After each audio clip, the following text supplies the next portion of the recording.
مسیح میں آپ کی سلامتی ہو۔ ایک زمانہ تھا جب چرچ زمین کا مرکز ہوا کرتا تھا، جب آسمان کا نقشہ بائبل مقدس کے سکرولز پر لکھا جاتا تھا۔ تب کسی نے ٹیلیسکوپ اٹھایا اور کہہ دیا زمین نہیں بلکہ سورج مرکز ہے۔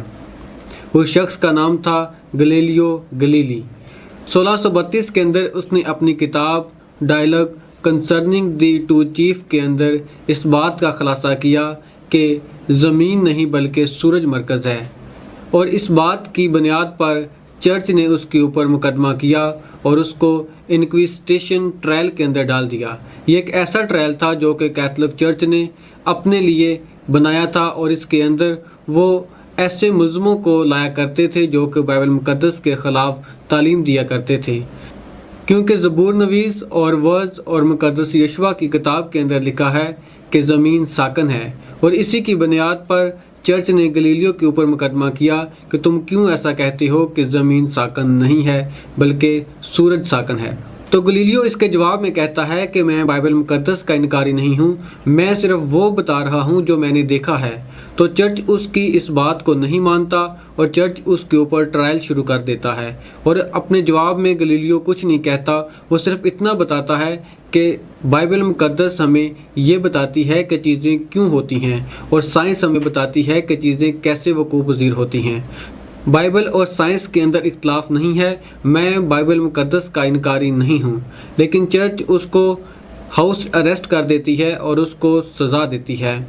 لیکن گلیلیو جب اپنی سزا سنتا ہے تو وہ مسکرا کر جاتے ہوئے کہتا ہے ای پورے سی مووے، یعنی کہ زمین پھر بھی گھومتی ہے، اور وہ اپنی یہ بات کر کے چلا جاتا ہے۔ تاریخ ہمیں بتاتی ہے کہ گلیلیو کو کوئی فزیکل ٹارچر نہیں دیا گیا تھا، لیکن اس کو سائیکولوجیکل ٹارچر ضرور دیا گیا، کیونکہ اس کو پبلکلی ہیومیلیٹ کیا گیا اور اس کو تھریٹس دیے گئے، اور وہ پبلکلی کہیں جا نہیں تھا سکتا، وہ اپنے اسٹوڈنٹس کو پڑھا نہیں تھا سکتا، اور کوئی بھی اپنی سائنٹیفک ریسرچ کو وہ پبلک نہیں کر پاتا تھا۔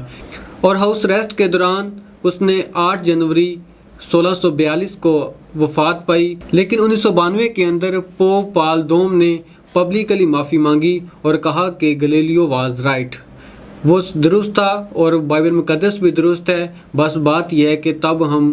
سائنس کو سمجھ نہیں پائے تھے، اور اس دن کو انہوں نے ریہیبلیٹیشن آف گلیلیو کا نام دیا، اور اس دن کو آج کیتھولک چرچ مناتا ہے۔ کچھ چرچز اس کو مناتے ہیں لیکن کچھ اس کو نہیں مناتے ہیں۔ یہ بات تھوڑی سی کنٹروورشل ہے کہ کون مناتا ہے اور کون نہیں مناتا، لیکن چرچ نے اس بات کی اپولوجی کی، یہ بات ڈاکومنٹڈ ہے اور یہ تاریخ کا حصہ ہے۔ ماڈرن